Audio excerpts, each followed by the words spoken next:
दिखाएंगे।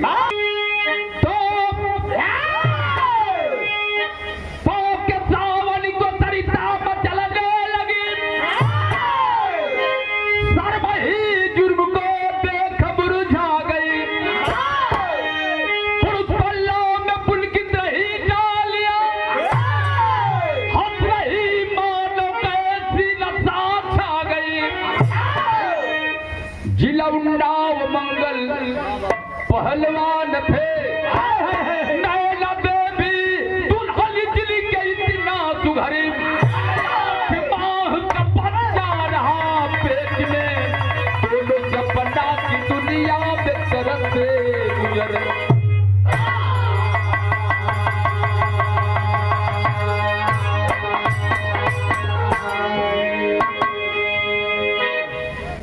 पहलवान गांव-गांव में पहलवान मिले।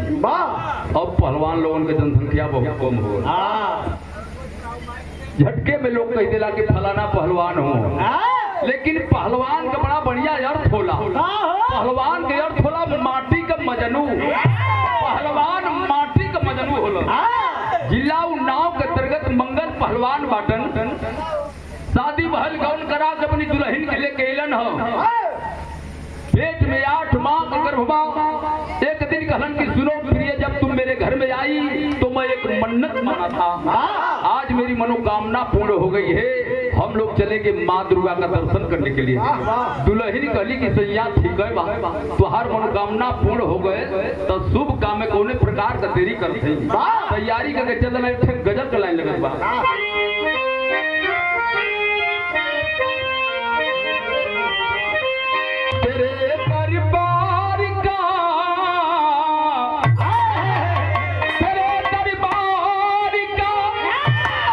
तेरे दरबार का चल के करीना हम भी देखेंगे।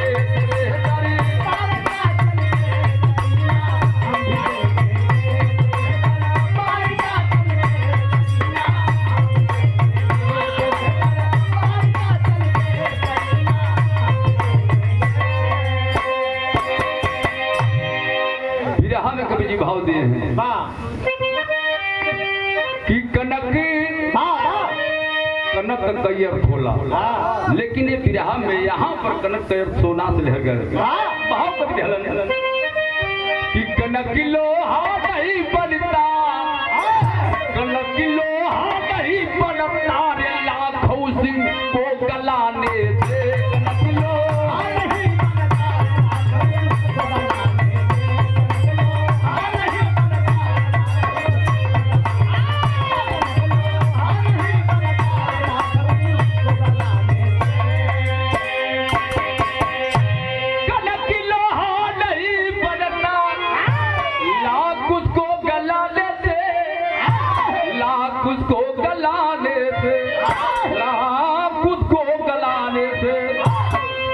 चाँद कब से छिपी बदरी, चाँद कब से छिपी बदरी रे ठिकाने से, चाँद कब बता रे ठिकाने से, चाँद कब।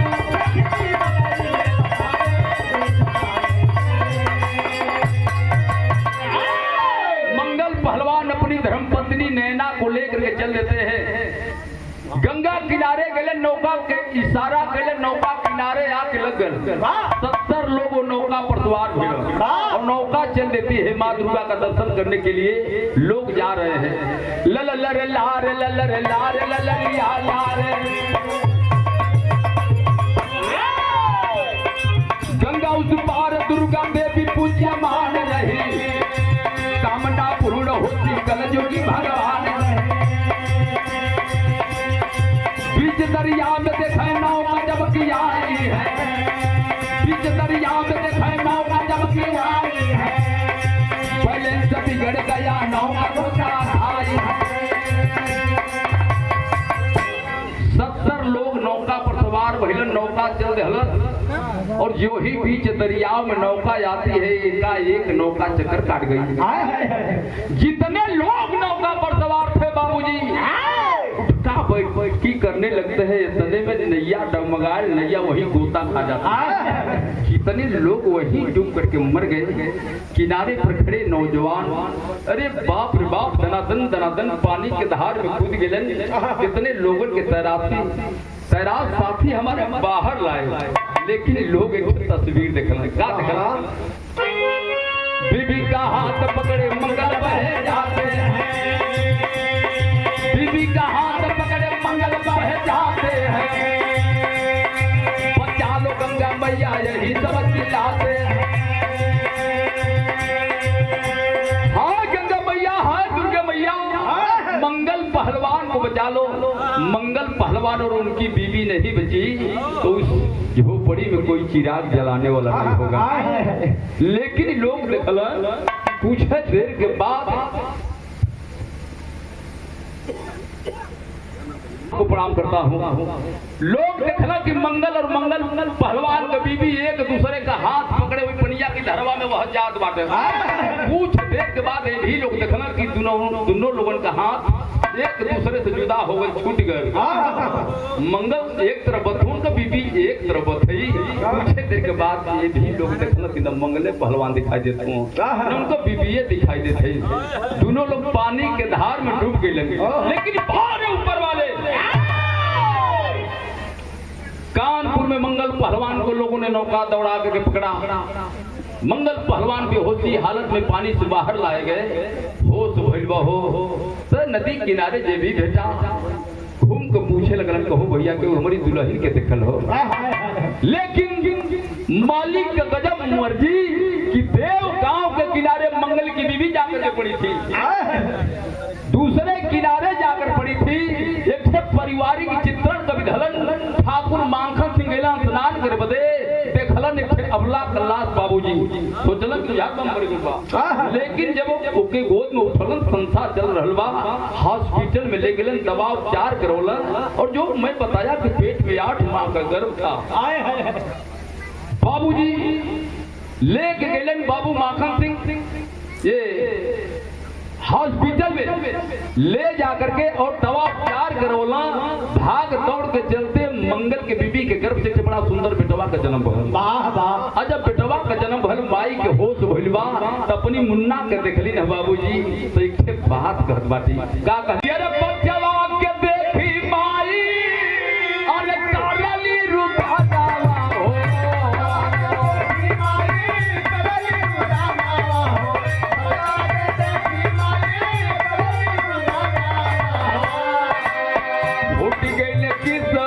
तो आ रही रावा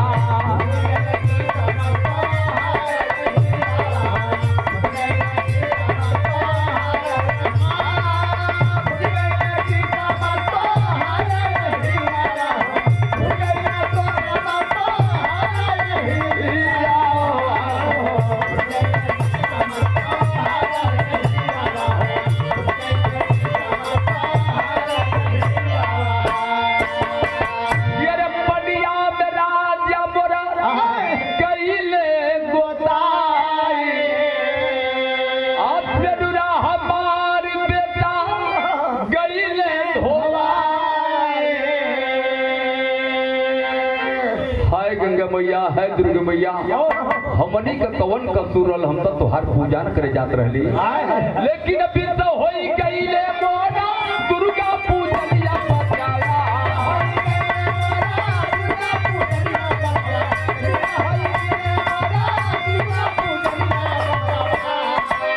काहे बचल जिंदगी हमार यही रावा।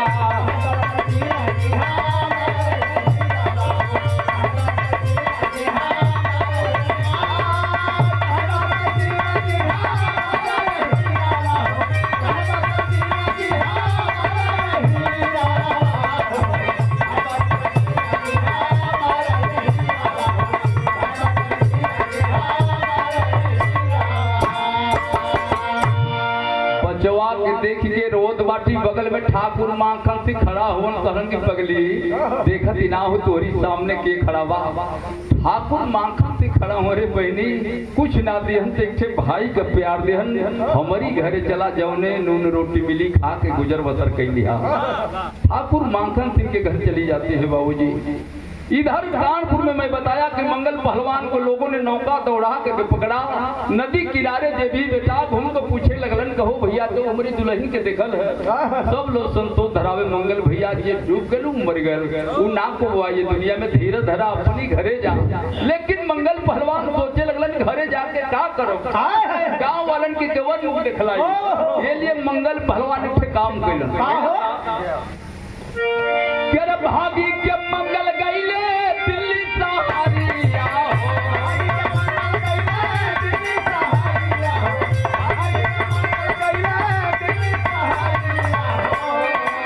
तू धावक करे रोजगार भैया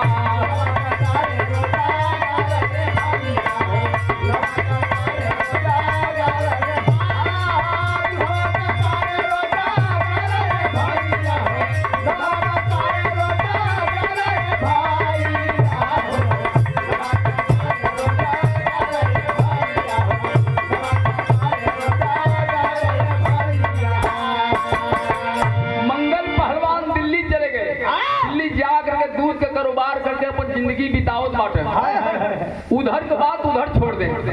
ठाकुर माखन सिंह के घर मंगल पहलवान की बीवी को 20 रोज बीत चुका था। एक ऐसा रोज कहली कि भैया अब हम अपनी घरे जाए अपनी झोपड़ी में अपनी बेटवा के लेके कम से कम एक चिराग जलाई। बाबू माखन सिंह 500 रुपया दे के विदा केलन जा बहनी बस पकड़ के स्टेशन पर पहुंची है गाड़ी पकड़ के अपनी घरे चली है। लेकिन स्टेशन पर पहुंचली जरूर गाड़ी पकड़ले में कुदरत खिलवाड़ के दिलन गाड़ी उन्नाव को न पकड़ के पटना का गाड़ी पकड़ ले और जब पटना जाके रेलवे स्टेशन पर उतरली न तो देखली कि हमार कोनो जगह इलाका दिखाई ना देतबा बैठ कर रोने लगती है। एक दयालु व्यक्ति माधव नाम का शेख है कहलन की बहनी काहे रोत हो का बात तू तो भिखारी ना लगत हो। बाबूजी जब औरत रोवली तो पूरा अपने दिल का बात कह के रोवली सारी बतिये माधव सिर से बता देलिन। माधव सिर कहलन की बहनी भैया कहिया दादा कहिया लेकिन हमारी घरे चला हमारी घरे अपन जीवन बिताई लिया।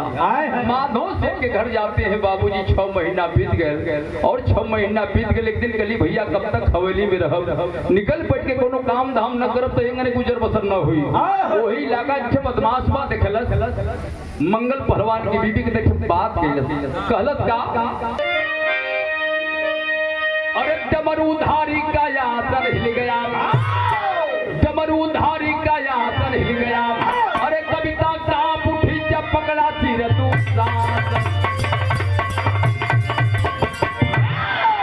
उस इलाके का मशहूर बदमाश जग्गू दादा देखता है मंगल पहलवान की बीवी को तो कहा कि रे वाह उस बुढ़े के साथ में कैसे जिंदगी बिताओगे।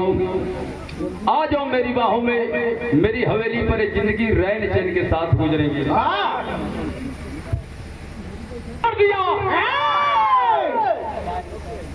आबरू को लूटना चाहता है बहिया पकड़ के छेड़खानी के चलत वह अबला लाचार है रो कर आबरू की भीख मांग रहे। गीत बदली बाबू छोड़ू मोरी बहिया भाईया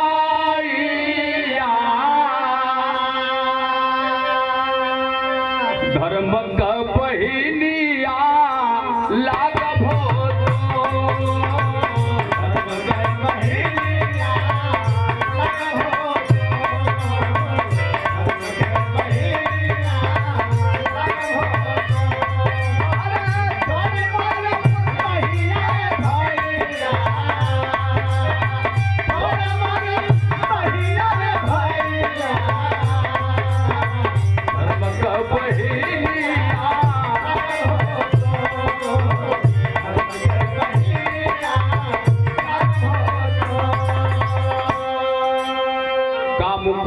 पापी पटक दिहाले जमीनिया अबला रोवेली भाई बा जाला कोई बनिया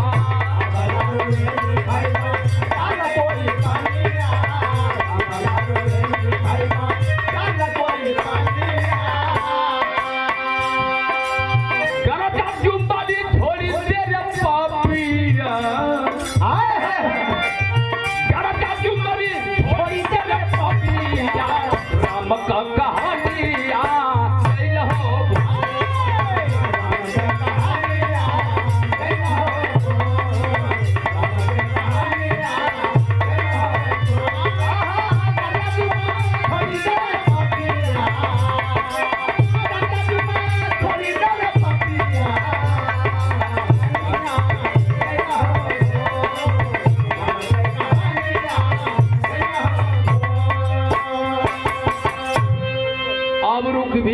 मांग रहे भैया कोई मेरी आबरू को छोड़ दो, नहीं तो जग्गू दादा मिट्टी में मिला देगा। लोग डर के मारे कोई आवाज न उठाओ। एक गरीब आदमी जुम्मन नाम का मुसलमान गर्ज पड़ता है, जग्गू दादा छोड़ दो सबला के आंचल को देख, इन्हीं आंखों के सामने त्रेता युग में सीता का हरण करके रावण ले जा रहा था, रावण की क्या दशा हुई। देख द्वापर युग में द्रौपदी का चीर हरण कर रहा था दुशासन, उसकी क्या दशा हुई। और आज इस कलयुग में इस सबला के आंचल को छोड़ दो, नहीं तो तेरी मौत तुझे निमंत्रण दे रही है।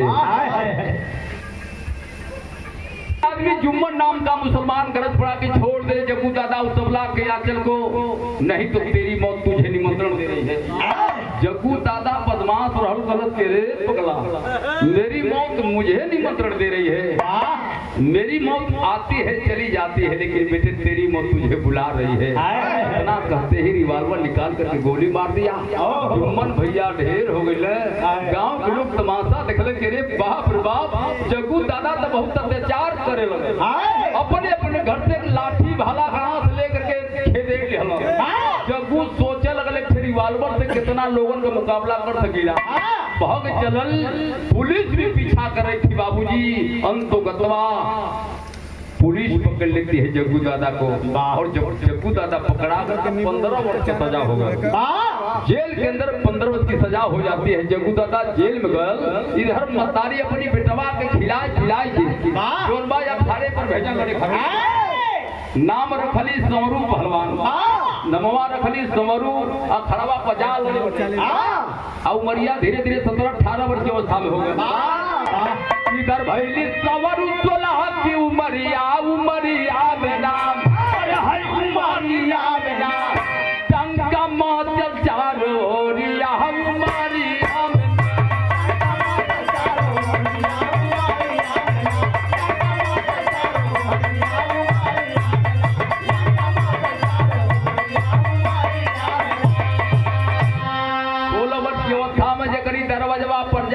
लगत रहे तो प्रेम से एक लोटा दूध लिया के समरू पहलवान के दे दे। बड़ा लोग सम्मान करे कि कम से कम पहलवान तो भल हमारे एरिया में। एक दिन अखाड़े पर से लड़ करके समरू पहलवान घरवा गइलन और माई ने अपने बेटवा का चेहरवा देखलस, खाना निकाल के देहलस। समरू पहलवान खाना खात बाटे, बगल में बैठ के मतारी रोवे लगे। समरू पहलवान थरियावा ठार जलन, माई का बात बात तोहरी आंख से आंसू बरसत बा। माई कहली कि पगला ये है बात तो से छिपौले रहली।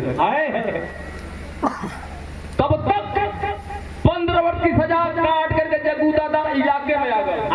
जब इलाके में आ गए एक बार वहां के लोग, उस इलाके के लोग कांप जाते हैं कि जेलिया में रहल तो ठीक बा, लेकिन अब जेलिया से फिर आ गए, फिर माँ बहनों की आबरू से खिलवाड़ करेगा। बतिया मतारी के पता चल गए कि जेलिया से आ गए, खनवा खियावत बाटी रोवत बाटी। समरू पहलवान पूछल का पूछल, अब माई क्या बताओ थे कहिया बात पूछब हिलावा तू भेला करे रावण में क्या कहो। कहिया बात पूछब हिलावा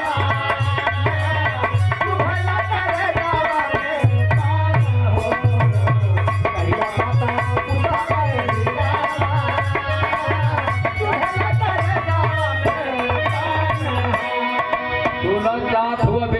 सुना हम बताओ बाटी काम भाई बतौल जब बदमाश खींचा हमारी अचारिया, हमारी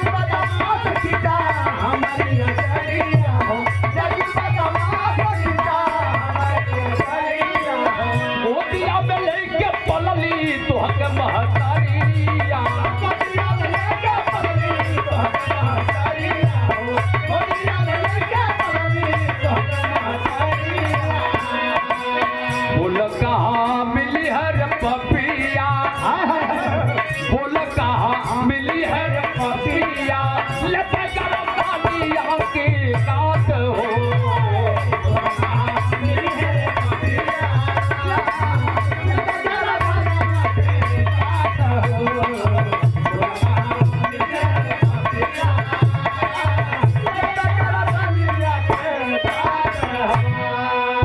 पहलवानी के बड़े भैया कौन बदमाश रे और मतारी साला पैदा कर दिहल कहाँ पापी मिली बताओ अबे ओकर गर्दन काट के तोहरी चरणों में डाल दे बाटा माई कहली कि ना रे पगला ओकर गर्दन काटे खातिर के ना इतना दुख दर्द सही के पाल पोस के खिला पिला के पहलवान बनौले मर्दे का जान ना मरल जला शान मरल जला बेहल जात हुए तो मतारी के मंगन बा माई आंचल फैला करके बेटवा सौरू पहलवान से मंगली न जरा देखे का मंगली निकलाई छोड़ सब तरज बा कि देवर देवर का बाप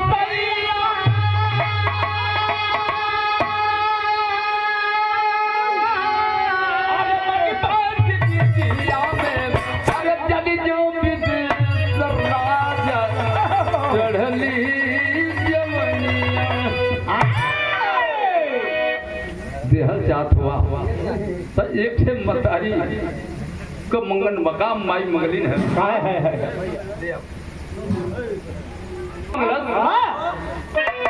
बेहल चाहत हुआ तो एक हमार मंगन मा बेटा का कहत मतारी कि जवने हाथ देखी जावे हमारी प्यारी आके अरे वो हाथ चाही बेटा महतरिया के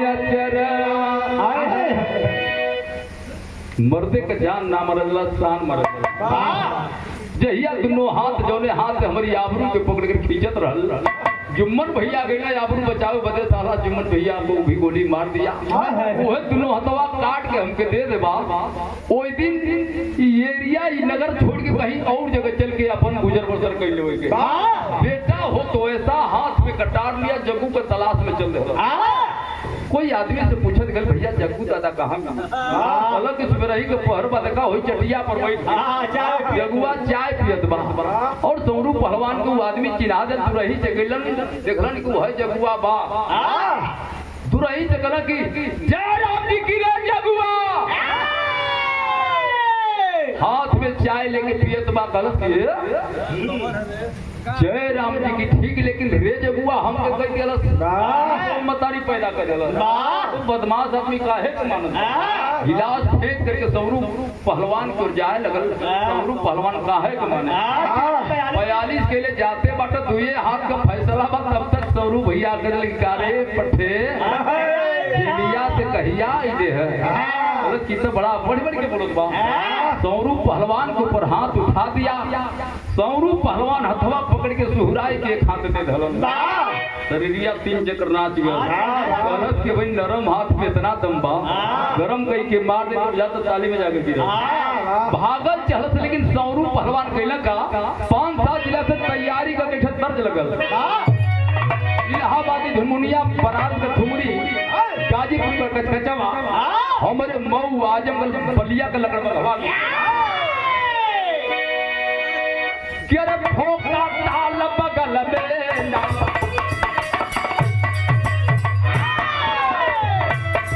अरे ठोका ताल बगल में ना ठोका ताल बगल में ठोका है पताया हो पताया है पताया करिया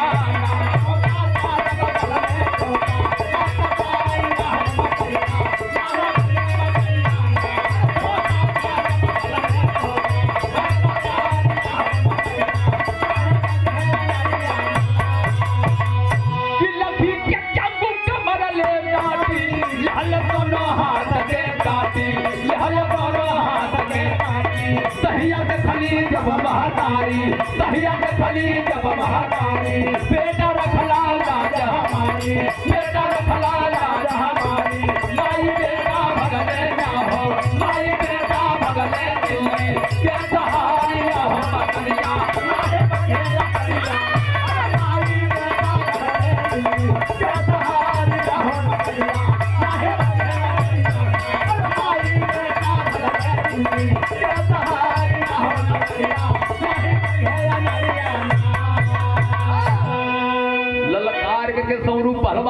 हथवा काट लेलन, काट के माई के चेड़ों में ले जाकर डाल देलन। माई अपनी बेटवा के लेके दिल्ली पहुंच गई। यहाँ रह के तो दिक्कत बा। दिल्ली जा करके कुछ दिन बीतल बा, एक दिन स्वरूप पहलवान के मतारी का तबीयत खराब हो गई। हॉस्पिटल में ले गए, डॉक्टर साहब चेक कलन, कहलन बेटा तेरी माँ को तो कैंसर की शिकायत हो गई है। स्वरूप पहलवान के आंख से तर आंसू बरसे लगल। बाबू के देखबे ना गली बुझात में मैयो हमारा साथ छोड़ दिया। बाटे कि पन्ना पहलवान के ऊपर 5000 रुपए का इनाम कमेटी ने रखा है। जो पहलवान हाथ मिलाएगा पटकेगा, कमेटी की ओर से 5000 रुपए का इनाम दिया जाएगा। ये बतिया स्वरूप पहलवान सुन लहन कहन कि भाई तू यही जरा 2 मिनट में आवत है। अखड़वा पर पहुंच गए ना, आओ देखो ना ताव जाके पन्ना लाल से हाथ मिला ले। लेकिन कुछ पन्ना लाल के दोस्त बाटे गुंडा बदमाश किस्म के, कहलन के रे पहलवान हाथ मिला लिए ठीक है, लेकिन पटक दोगे तो तुझे हम लोग गोली मार देंगे। इसमें राज पटका जेबा तो 5000 रुपया तो सुधा ही मन से दे दिया जाएगा। स्वरूप पहलवान सोचे लगन कि पटक दे ससुरा हमको गोली मार दे, इसलिए कुश्तिया खाई गई। ठीक बा पैसवा तो मिल जाए, माई के इलाज करा ले। स्वरूप पहलवान कुश्तिया पटका गए बाबूजी, और जब पैसा मांगने लगे तो यही कर गए धोखा। कहला कि पहलवान पटकले का पैसा मिलेला, पटकैले का पैसा ना मिलेला। यह है बतिया सुन के बहुकर के वही है कपार दही के रोत बाटे। वही समय हम बतौली कि मंगल पहलवान दिल्ली में दूध बेच के अपन जिंदगी बितावत बाटे। बल्टा खड़खड़ौते आगे ना सुलन के पहलवान के साथे धोखा होगा। जाकर पूछे लगन पहलवान क्यों रो रहे हो, क्या बात है? सहरू एक बात बतौना, क्या बतौना कि अरे पैसा बदे बेच दियाली मानवा हमरे बाप।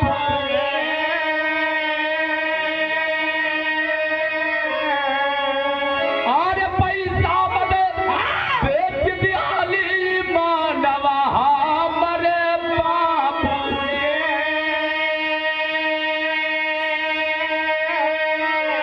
कैसे बची है बरानवा हमारे बाबू।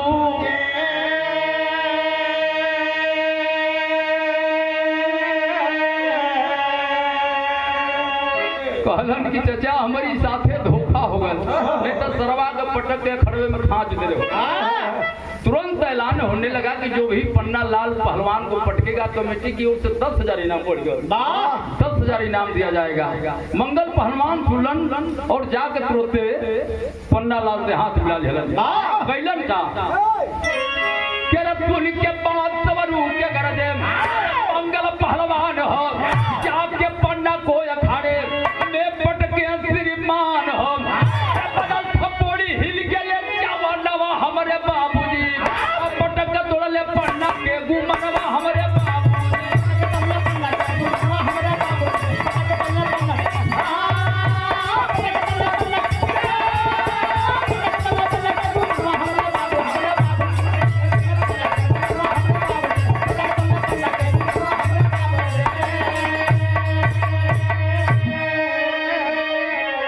पन्ना लाल से हाथ मिला लिए मंगल पहलवान और हथवा मिलाए के पन्ना लाल के कुश्तिया में पटक दलन।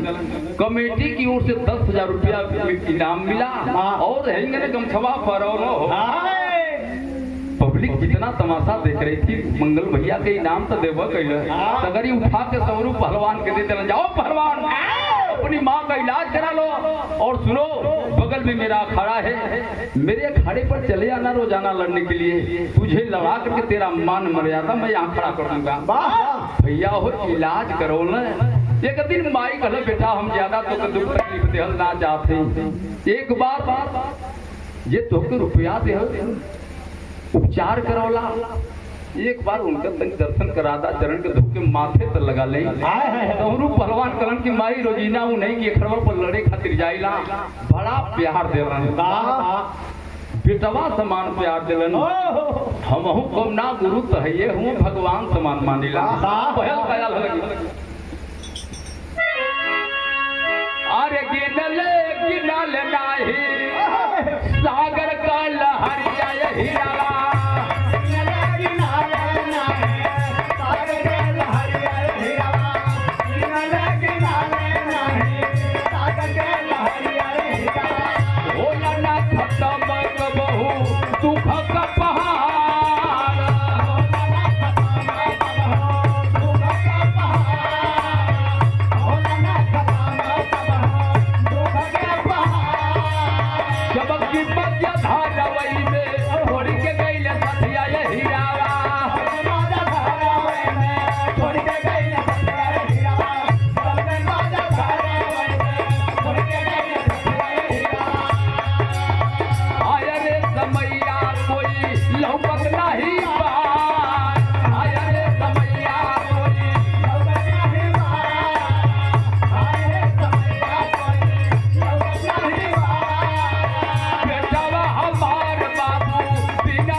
हमारी सहरू पहलवान जब तनी बात सुन ले कहल कि माई उन्हीं की खड़वा पर हम रोजी ना जाए मेरे खातिर के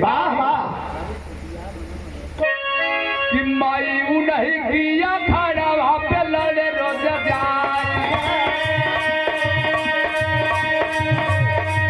माई उन्हीं की खड़वा पे लड़े रोज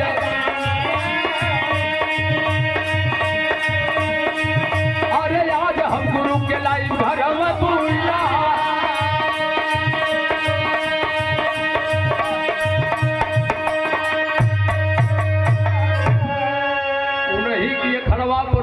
माई हम लड़े खातिर जाइला बड़ा दुलार प्यार देला जब तुहार इच्छा है तो आज गुरु जी के जरूर बोला के लेके आई अखाड़े पर पहुंचलन सुबह बहन उदास चेहरा मंगल पहलवान देखलन कलन पहलवान क्यों उदास हो क्या बात है कुश्ती नहीं लड़ोगे क्या कहो कि ना गुरु जी माई आज हमार आपके घरवा बुलौले कलक के अरे घरवा तो चल चल लेकिन आओ पहले कुश्तिया लड़े घर जा कलक कि ना यह तो दिक्कत है माई जो काम कह दे वो काम कई के सब कोनो काम कइला मंगल पहलवान के अपने घरे लेके गेलन घरवा में गेलन कलक कि माई आज गुरु जी आल हो आज जब मतारी सुनली कि गुरु जी आल हो सौरू पहलवान के तो खाली में पानी लेके कि बाबूजी जल्दी न चरण धोए बदे भयल का भाव करते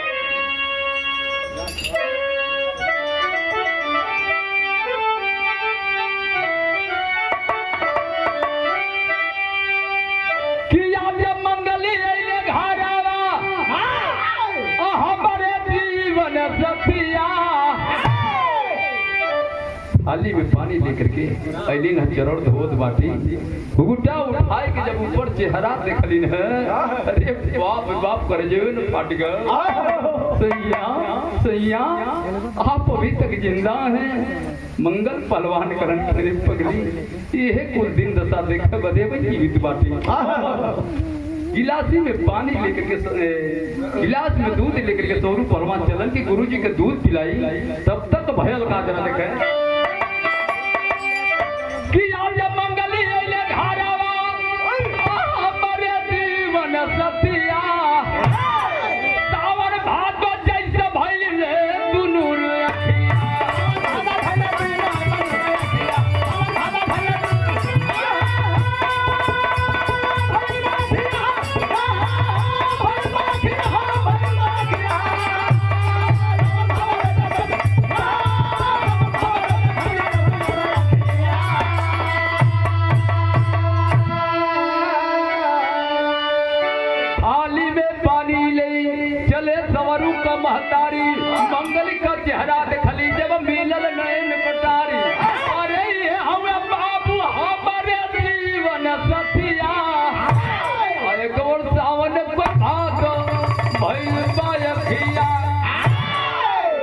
गिलासी में दूध लेके आओ तो गुरु जी के दूध पिलाई।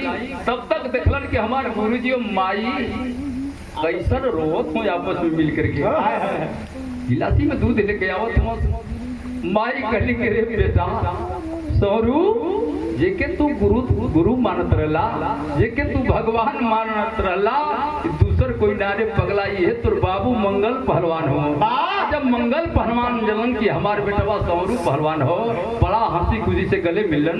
तब भयल का जरा देखे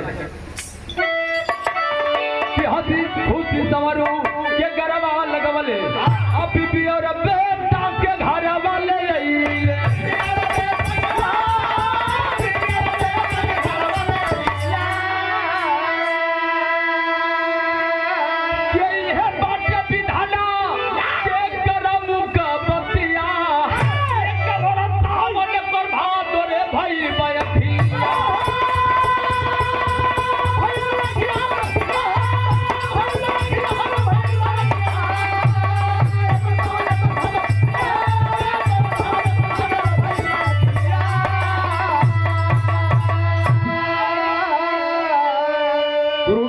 गुरु गणेश धन्य हरि की माया, विमल चंद्रिका कवि के सौ से कोई पार न पाया। जमरूधारी का आसन हिल गया, चांदी अब से नहीं लागल। जमरूधारी का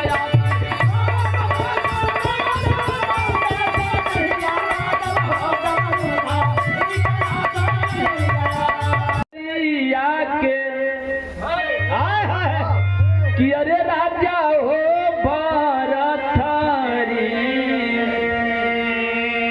जो गवा में रहले मालिन हो, वही तोड़ल मला बनावा में कि अरे मिलल गोरखनाथ कि अरे जो गवा में रहले मालिन।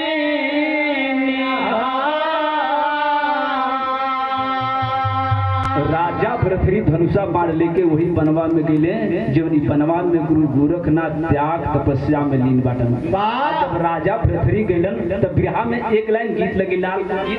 राजा भरथरी कैलन का अरे मन्नावा में राजा हो भोर जल दिए, मन्नावा में राजा हो भोर जल दिए। अरे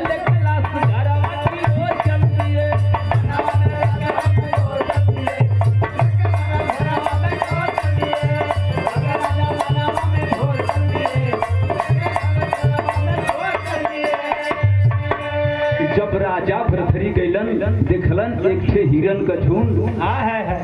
राजा भरथरी धनुषा से बाण निकलन और जब बनवा चलेलन जो हिरन का सरदार था वही हिरन के बाण लगल। हाय राजा करते हिरनवा जमीन पर गिर गई। जितना उकर संगी साथी रहली कहली का कि अरे सगर हिरनवा बिलाप कर लगल, सगर हिरनवा बिलाप कर लगल, सगर हिरनवा बिलाप कर लगल। अरे पियवा के चाह में सब याह भर लगल, पियवा के चाह में सब याह भर लगल, पियवा के चाह में सब याह भर लगल। अरे पीछे पीछे पीछे पीछे पीछे पीछे मार सैया पीछे पीछे करके सब शोर चल दिए, पीछे पीछे करके सब शोर चल दिए। अरे लेके लाल सुधारावा की ओर चल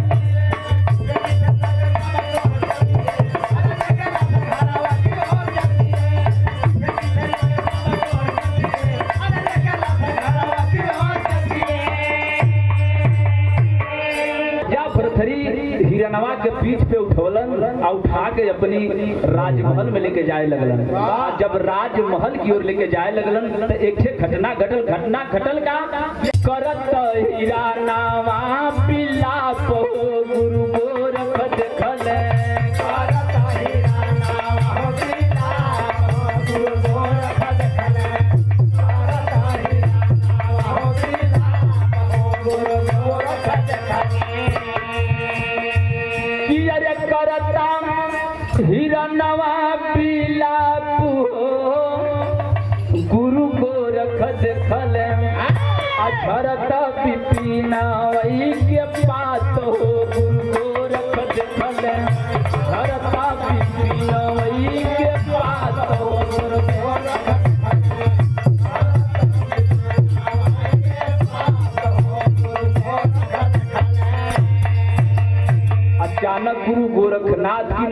वही जंगल की तरफ पर देखलन का है कि अरे छोड़ के अफसानावा धावे है तेरी घरिया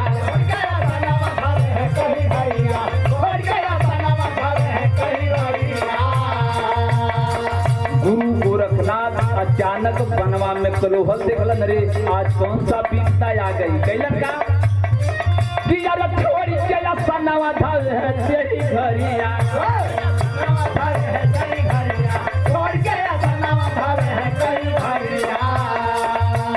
रोक लिया राजा जी का जाई के डहरिया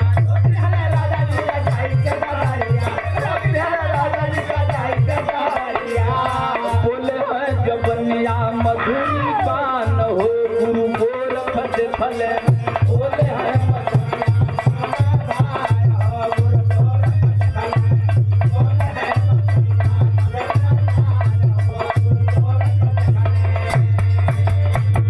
बनना बनावाला से हम बिगड़ल मूर्तिया बाबा बनना बनावाला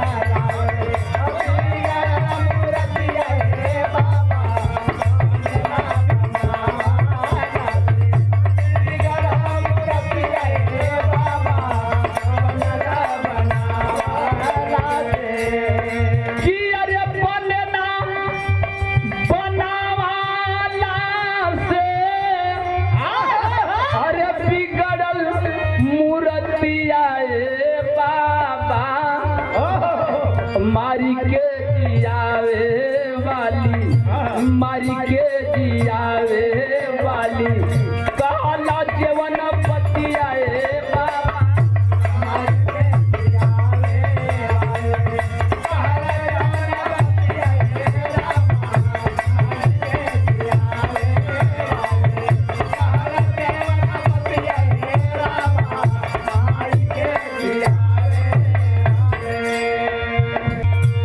जब जीव धरती से तोड़ी जाला नैया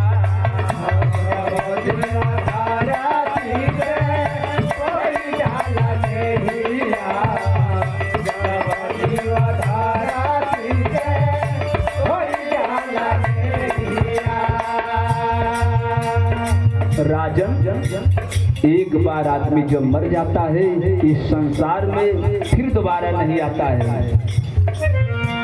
जन्म जन्म खातिर थोड़ी जाला देहिया जन्म जन्म खातिर थोड़ी जाला देहिया जन्म जन्म खातिर थोड़ी जाला देहिया कि अरे आवे ना लवट के जीवन अरे छोड़ी जाला छतिया बाबा बनना बनावाला से बिगड़ल मूर्तिया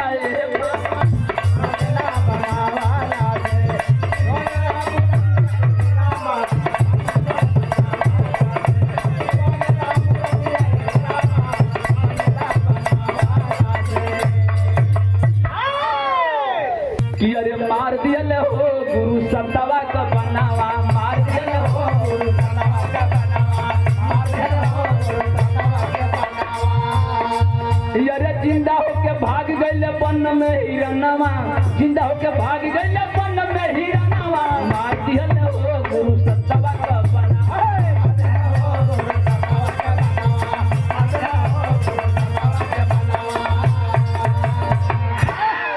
फिर से बहुर गईले काया में परनवा मार दिले हो गुरु सतवा के बनवा।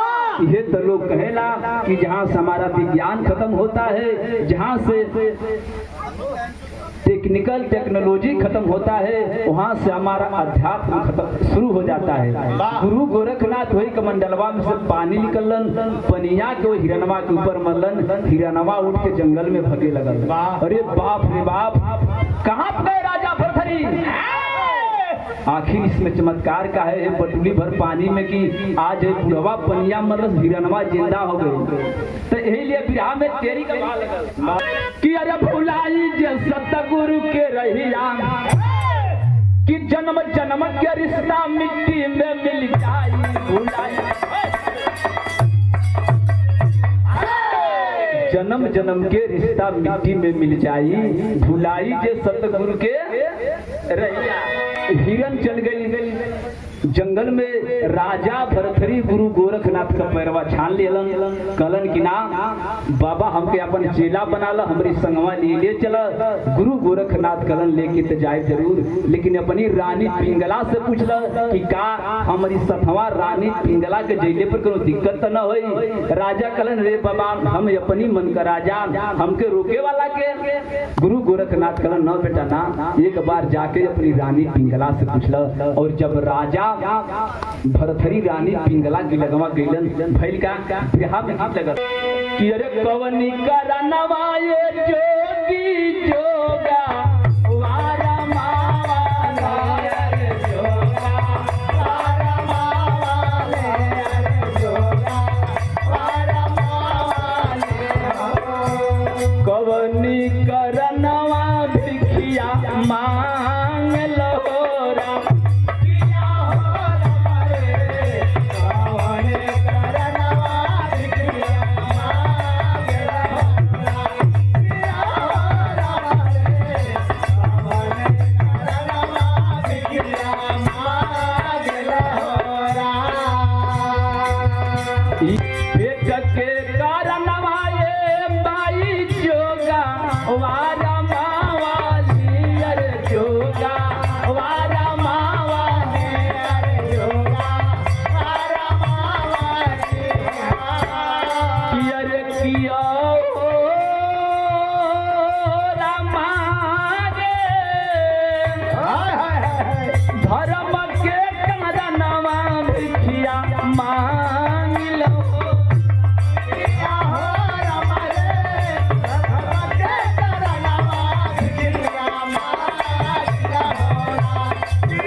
राजा भरथरी जब अपनी राजमहल में गईलन, रानी पिंगला सामने खड़ा बाली। रानी पिंगला के जब राजा भरथरी देखलन, माँ एक काम करो माँ। जब रानी पिंगला राजा के मुंह से माँ शब्द सुनते हैं, अरे बाप रे बाप, रानी पिंगला के सनाटा मार दिल स्वामी आप का गलत। राजा कलन का प्यार के पीछा वैसे छोड़ी दे माया नवा रनिया छोड़ी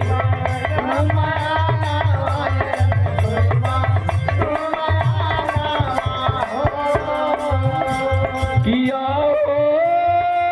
रानी सतगुरु चरनिया मनवा लागल राम।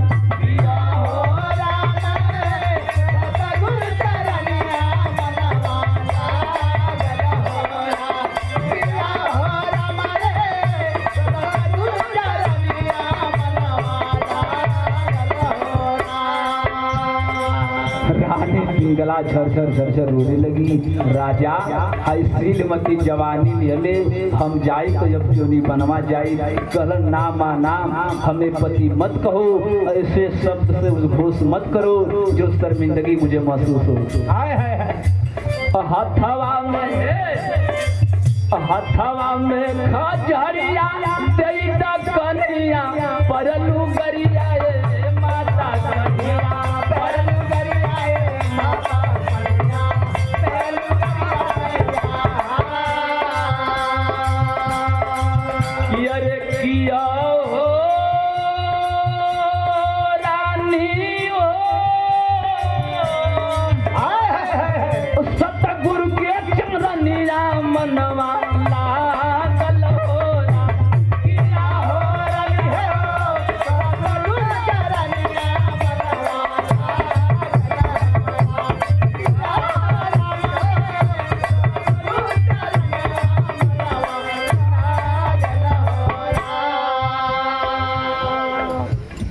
राजा भरथरी का बात सुन के पिंगला थर थर थर थर कांपे लगल, रोवे लगल, पूरा देहिए काम कइल बंद कर दिलस रानी पिंगला का।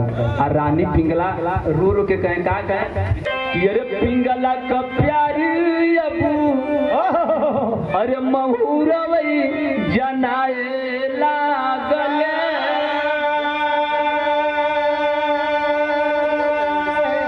कि लागे लगल काटी के समान हाई से जरिया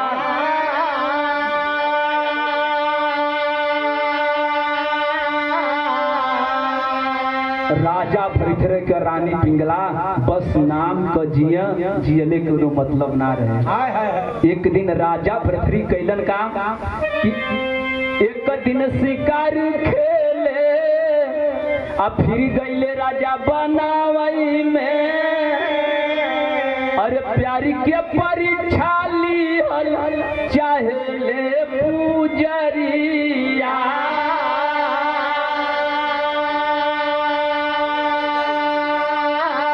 राजा भरथरी सोचलन कि कहीं हो न हो रानी हमसे सचमुच प्यार करत होखे आ हम उनकी भावना का अनादर करत होखी।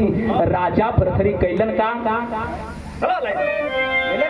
कि जानवर का खून राजा कैले वही बनवई में अरे नौकर लेकर आया बोला रानी से बचनिया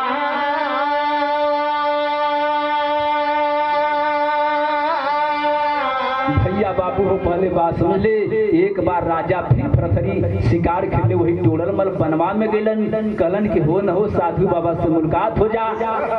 फिर दिल में बात सतावे लगल कि रानी पिंगला का काहे न परीक्षा ले ले। तो राजा अपनी रानी का परीक्षा लेबे बदे एक ठे जानवर का शिकार कैलन। अब पूरा अपना जो राजकीय वस्त्र था वो खून में लपेट के अपनी मंत्री से कहलन मंत्री लेकर जाओ हमारी रानी पिंगला से कह देना कि राजा शिकार खेलने तो गए जरूर लेकिन कुछ हिंसक पशु राजा पे वार किए। राजा इस दुनिया में न हुआ, राजा इस दुनिया से चल गए।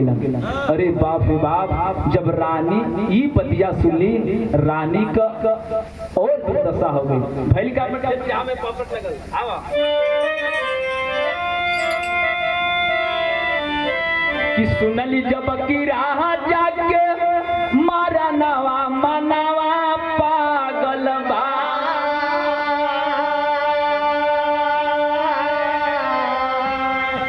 रानी पिंगला सोचे लगली कि मरे के तो सबके बा लेकिन अचानक कि सुनली रानी राजा के मारा नवा मनवा माने ना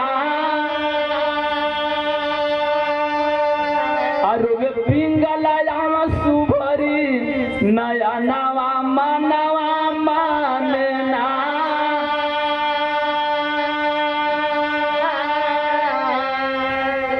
पिया बिना अब दुनिया में हम जिंदा ना रही पाई बहो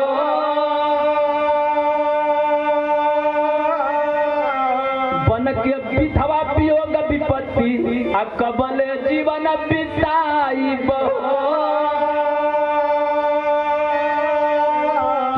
किला से कूद के तेज दिहली परनवा मनवा माने ना पूरा कैली दिलवई के अरे मनवा मनवा माने ना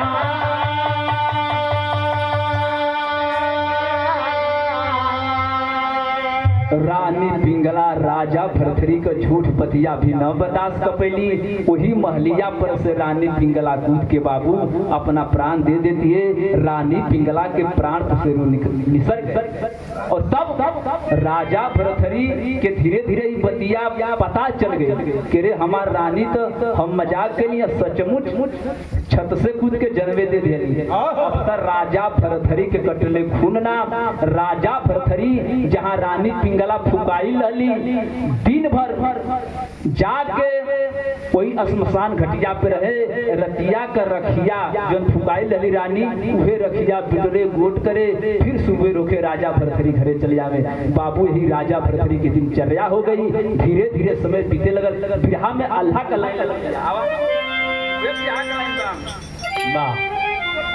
कवना चिड़ैया बिन कियर डयनवई के उड़ी रे गई। कवना चिड़ैया बिन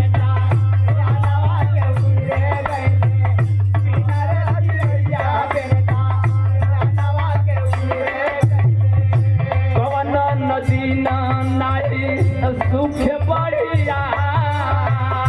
कवना नदी कवन पर दसिया पर सबे में छवले बाटे। कवन पर दसिया पर सबे में छवले बाटे। कवन पर दसिया पर सबे में छवले। कवना तिरियावा से जिया पे मुरझा।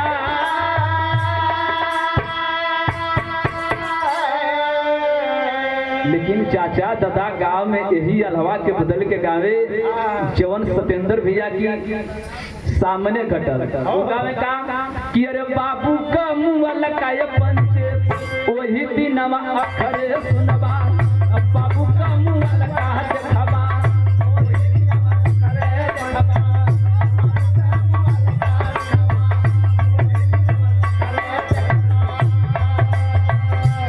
पहले के गीत लोग ऐसे सुने लन ऐसे भुलवा देना। लेकिन पहले के गीत में मतलब रहे आदमी जल जला लेकिन वही दिन बुझाला कहिया बाबू का मुँह लका देखबा वही दिन अखरे रे भैया। बाबू का मुँह लका देखबा वही दिन अखरे भैया। बाबू का मुँह लका देखबा वही दिन अखरे भैया। जेही दिन दुआरिया पे ढावे कर जदार। जेही दिन दुआरिया पे ढावे कर जदार। जेही दिन दुआरिया पे ढावे कर जदार। भाई का मुँह लगा देखबा वही दिन अखरल बा।